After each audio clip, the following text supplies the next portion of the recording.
The first loud scream went across the Arizona land long before anyone saw the blood on the nun's leg. She walked unsteadily through the dry grass outside Silver Valley, holding her dress tight. Her eyes were wide with a fear that did not belong in a holy woman. Something moved in the dust at her feet. Then the sound came, that angry, dry, rattling sound that makes a soul freeze even under the burning summer sun. The rattlesnake bit once, very fast. It sank its teeth deep into the pale skin just above her boot. She hit at the snake, but it was already moving away. It left 2 dark drops of poison swelling in her skin. The church walls were a mile behind her, and the church bells were silent. The nearest help was a single rider moving cattle along the fence line. Samuel Reed was 48 years old. He was a rancher with a sunburned neck and a heart that had already buried a wife and a son. He heard that scream and pulled his horse around so hard the animal jumped up. Then he saw her black clothes against the gold color of the grass. A nun, alone, bent over like a broken doll. By the time he got down from the saddle, the poison had already begun its slow, cruel climb up her leg. Her hands shook as she tried to stand. She failed. She looked up at the stranger, at the rough hands reaching for her, and shame fought with fear in her eyes. "The snake bit you high on the leg," he said, breathing hard. "If I don't help, you will die before the sun goes down." Sister Clara knew what he meant. The wound was under heavy black cloth, too high up for a proper touch. Her promises to God screamed at her. Modesty and obedience were the rules that had kept her safe behind stone walls. Out here, the only rule was staying alive. "Please," she whispered, her voice breaking, "don't make me do this." Samuel stared right back, his jaw tight. "Sister, I am not asking for sin," he said. "I am asking for permission to save your life."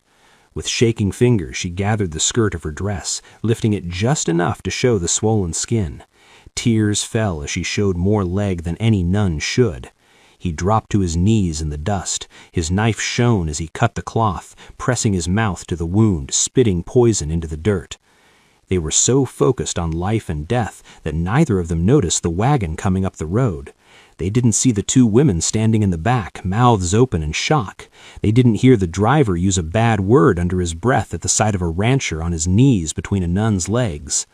By the time Samuel looked up, the wagon was already turning around fast. It was racing straight towards Silver Valley with a story that would make the whole town angry. If a man risks his name to save a nun's life, what will that town do to him when the story reaches their ears, twisted and dirty? By evening, the story had grown dangerous. By the time the wagon rolled into Silver Creek, folks were already talking about a rancher on his knees with his face up a nun's skirt. At the Blue Moon Saloon, men dropped their cards and leaned in close. Reed did what to Sister Clara? Nobody had the facts, but that never stopped a thirsty town from gossiping. Someone else promised she was crying. By the 3rd time the story was told, Samuel was not saving her life, he was ruining it.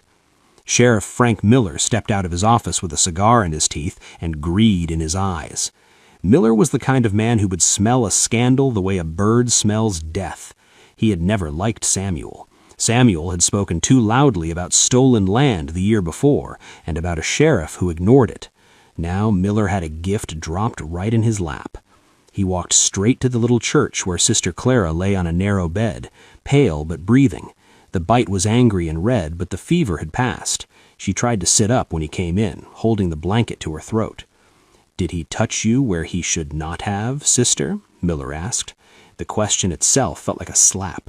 Sister shook her head, eyes flashing with anger. "He saved my life," she said. "If Samuel Reed had not been there, I would be buried on the hill by now." Miller didn't want that answer. He wanted a scandal he could use like a stolen horse. He stepped back out into the sunlight and told the crowd what they were hungry to hear. Rancher took advantage of a woman of God. That was all it took. They dragged Samuel off his porch before he had even taken the saddle off his horse. He didn't fight at first. He knew how this town worked. 1 angry sheriff, 3 loud drunk men, and the truth didn't stand a chance. They pushed him through the door of the small stone jail, fists and elbows flying. 1 punch hit his jaw just enough to hurt his pride. Some of these men had once shared his dinner table. He heard someone shout that a man like him ought to hang for what he did to a nun. He heard another voice, softer, trying to cut through the noise. Clara. They would not let her near. Miller told him there would be a public hearing on Sunday, right there in the square where the whipping post stood. "Town wants a show, Reed," the sheriff said. "Better start praying." The jail sank into quiet.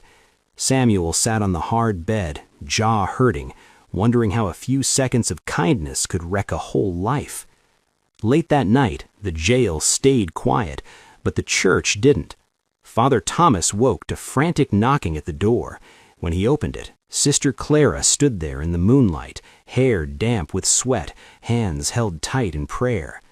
"Father, if you don't open that cell for an innocent man," she said, voice shaking, "I will kneel here on this step until the sun comes up." The old priest knew Sheriff Miller. He knew his temper, and he knew his tricks with the truth. He closed his eyes for a long moment, then reached for the ring of keys hanging inside his study. A little while later, in the stone jailhouse, Samuel lifted his head at the sound of a lock turning, slow and careful in the dark. If that door opened, would Samuel Reed walk out and let a nun and an old priest turn him into an outlaw? The key turned slow, like the hand using it was arguing with itself. The cell door made a noise, and Samuel saw Father Thomas first, his shoulders bent under a worn black coat, candle shaking in his hand. Behind him, half hidden in the shadows, stood Sister Clara, eyes wide, cheeks still pale from fever.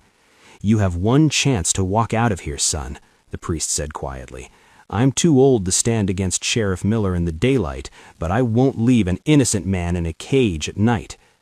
Clara stepped forward, her voice barely more than a breath. "Stand up," she whispered. "You can't stay here. They will hang you by Sunday." Samuel pushed himself to his feet, joints stiff, looking from the priest to the nun. "You sure you both want to carry this trouble with me?" he asked.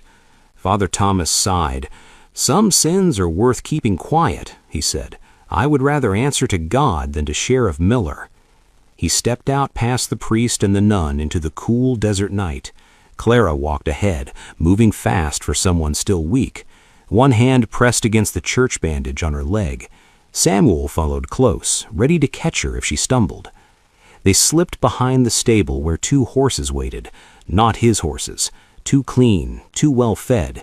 These belonged to the church. Samuel reached into the small leather bag tied to his saddle and pulled out a dark glass bottle. "Medicine," he said. "It won't heal you, but it will take the edge off the pain for a while." Clara waited only a second, then drank the bitter liquid past her lips, coughing as it burned its way down. "They'll notice these are gone," he whispered. "Not before Sunday," she said.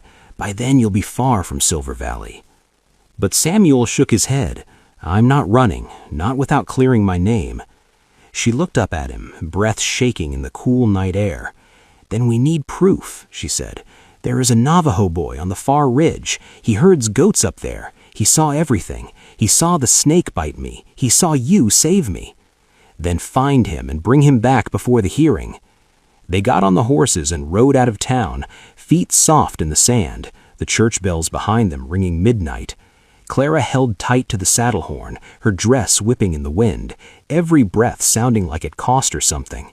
Samuel kept looking over, worried she might fall, worried the fever might return again.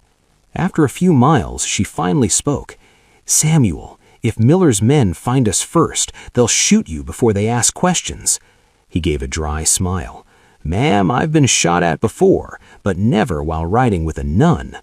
She actually laughed, a tired little sound that made the night feel warmer. They rode on toward the ridge, toward the boy, toward the only chance he had to stay a 3-man. But out there in the dark, a rustle in the brush made Samuel slow his horse. Someone was following, and it was not a friend.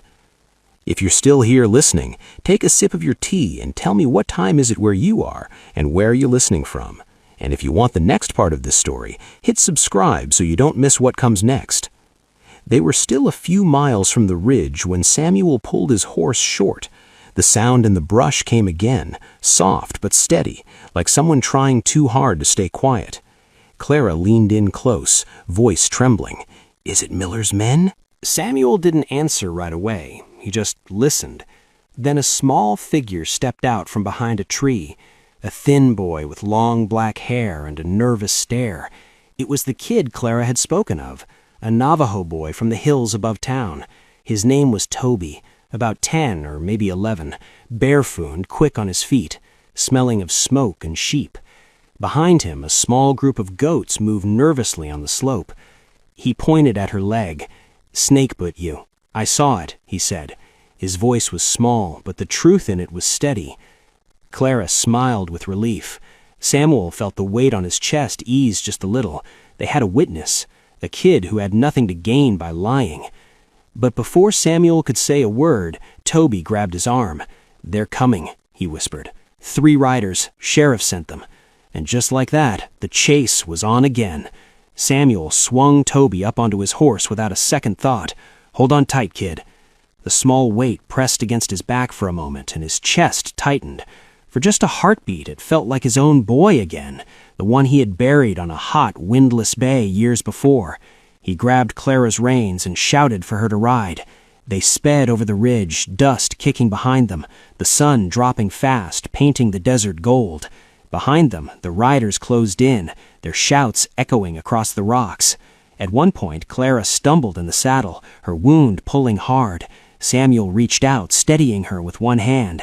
"You stay with me," he said. "I'm not losing you tonight." Samuel pulled them behind the low wall. The riders thundered past, fooled by the dark, only the sound of horses breathing and Clara trying to catch her breath. Samuel looked at Toby. "You ready to stand in front of a whole town and speak the truth?" Toby nodded. "I am not scared of Miller." Samuel smiled a tired smile. "Kid, that makes one of us." They waited until the night grew safe enough to travel again. Then they headed straight for Silver Valley. Sunday morning, the hearing would begin, and this time, Samuel Reed would not be walking in alone. But as they approached the edge of town, Clara pulled her horse to a stop. Her face had changed. Her hands were twisting at the reins. "Samuel," she whispered, "what if the truth frees you but destroys me?" And that was the kind of question a man could answer with his heart or his silence. So which one would Samuel choose? Samuel didn't look away from her. "The truth is not mine or yours," he said quietly. "It belongs to God and to that town. We carry it together or we both stay in chains." The whole town crowded into the square, hungry for a show. Sheriff Miller stood tall in his coat, acting like judge and jury. They dragged Samuel up in front of everyone, wrists tied, jaw set. Clara stood near the church steps, face pale, hands twisted in a rosary. Toady hovered behind her, eyes wide, taking in every angry face. Miller stepped forward. "This man disgraced a woman of God," he shouted. "He shamed our town." And before the gossip could rise, Clara stepped out, voice trembling but loud. "That is a lie," she said. "If you hang him, the sin'll be on you, not on him." The crowd murmured. It's hard to enjoy a scandal when a nun is staring into your soul. The judge raised his hand. "We will hear witnesses." Toby walked up, small but steady. He told them about the rattlesnake, about the bite, about the blood and the panic. He told them how Samuel cut the cloth and removed the poison, how there had been no laughing, no pleasure, only fear. One man in the crowd laughed. "You're really gonna trust an Indian kid?" he called out. The judge looked over his glasses and gave him a tired stare. "I'm going to trust anyone who sounds like they remember what they saw," he said. "So far, that is more than I can say for some of you." Miller tried to shut him up, tried to call him a wild kid who didn't know what he saw. But then an old woman spoke up. She had seen the wagon racing in, had heard the women twisting the story for free drinks. Truth walks slow, but it always gets there. The judge finally spoke.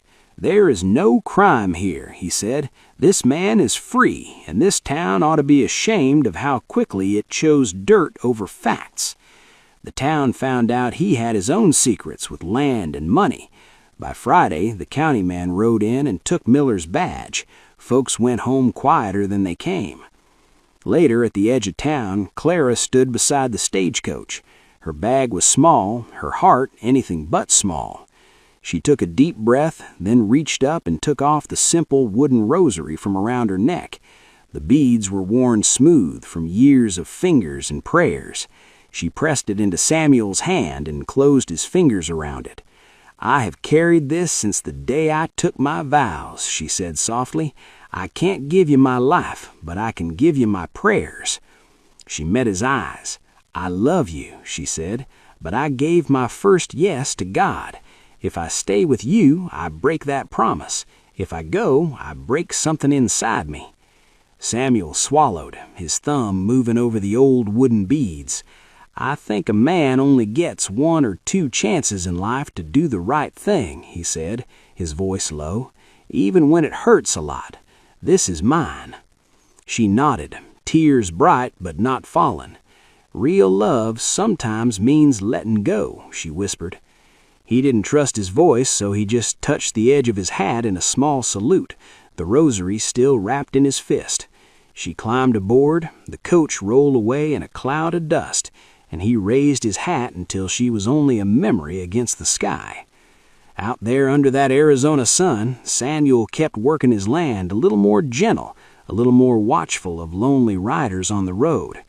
Clara kept her vows in another town, but every rattlesnake story and every sermon carried a piece of him. So let me ask you, would you speak the truth if it cost you everything? If this story touched you even a little, tap like, hit subscribe, and stay with me for more tales from the Old West. That's all the trail I've got for you today, partner. Ride easy till next time. Pour yourself another cup of coffee or tea and tell me in the comments what time is it where you are and where are you listening from.